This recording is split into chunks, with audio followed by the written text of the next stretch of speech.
You ask Tiger to solve. This deals with linear equations with one unknown. The final result is y equals -5/3. Let's solve it step by step. Group all constants on the right side of the equation. Subtract 8 from both sides.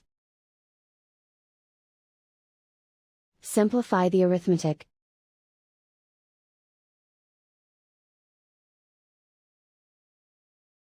Isolate the y. Divide both sides by -3. Cancel out the negatives. Simplify the fraction. Move the negative sign from the denominator to the numerator. And so the final result is y equals -5/3.